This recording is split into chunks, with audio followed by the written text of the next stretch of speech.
On a abordé un peu plus légèrement et rapidement, parce que ça ne mérite pas qu'on y passe des heures, la question de je ne sais pas comment appeler ça, moi, est-ce que nos relations sont bonnes ou mauvaises? En fait, tout ça n'a aucun sens.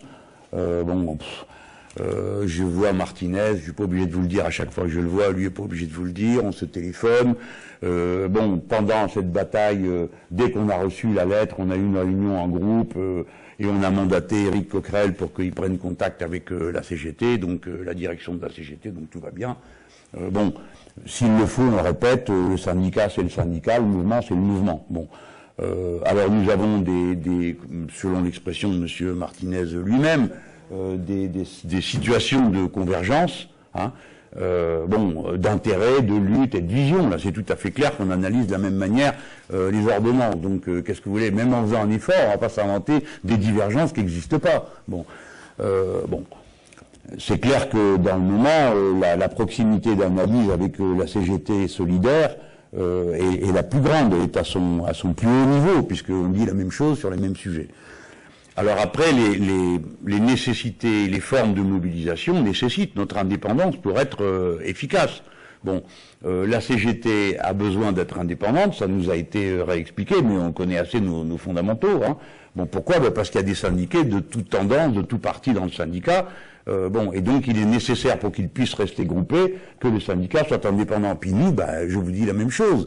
Nous, le mouvement, nous avons des amis, des partisans, des inscrits qui sont à la CGT, d'autres qui sont à FE, d'autres qui sont à la CFDT. Donc pour nous, il n'y a rien de pire que ce serait d'apparaître comme une espèce de courroie de transmission politique d'une organisation syndicale. Ça créerait de la division dans nos rangs. Donc on est parfaitement clair et on analyse de la même manière la nécessité de notre indépendance mutuelle.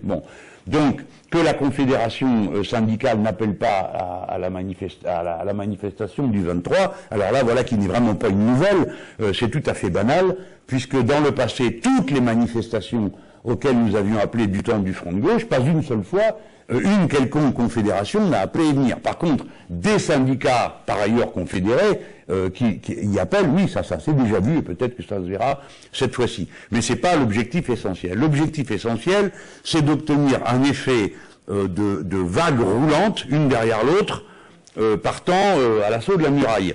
Donc c'est ce qui va se passer. Nos deux manifestations sont séparées par 11 jours. Celle des syndicats CGT, FSU, Solidaire, UNEF, et peut-être certains syndicats de cadres vont y être. Elle a lieu le 12 en semaine, elle concerne les salariés d'Active. Notre intérêt fondamental est que ça soit une réussite, parce que à la moindre difficulté, ça se répercuterait sur la date du 23.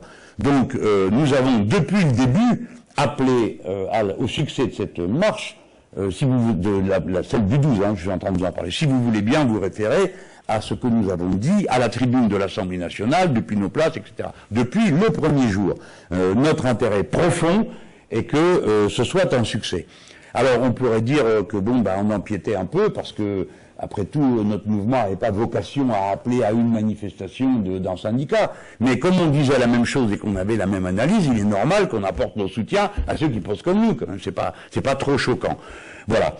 De la même manière, le 23 participera d'une séquence qui ne va pas s'arrêter le 23. D'ailleurs, le 12 ne s'arrêtera pas le 12, il y aura d'autres initiatives syndicales, elles auront lieu de nouveau en semaine, et c'est cet effet qu'on veut avoir de vagues roulantes. Pourquoi? Parce que, d'abord, il faut qu'on secoue la torpeur collective, il faut que tout le monde arrive à comprendre ce qu'il y a dans ce texte, et pour ce qui nous concerne, notre point de vue sur la situation n'est pas limité à la question de l'ordonnance, même si, évidemment, que le choc frontal a lieu sur la question de l'ordonnance. Mais nous avons mis, quand nous parlons d'un coup d'État social, nous mettons dedans bien d'autres choses.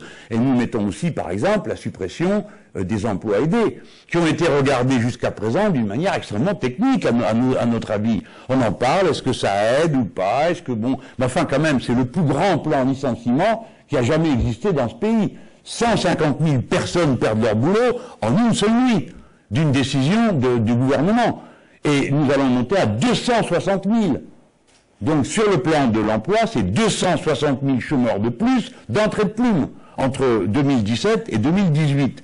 Qui plus est, c'est le désordre libéral, la cacophonie, le chaos qui s'instille partout, dans les écoles où il n'y a plus les emplois aidés, dans les associations. Tout ça désarticule ce que des tas de gens avaient réussi à maintenir pour rester à flot.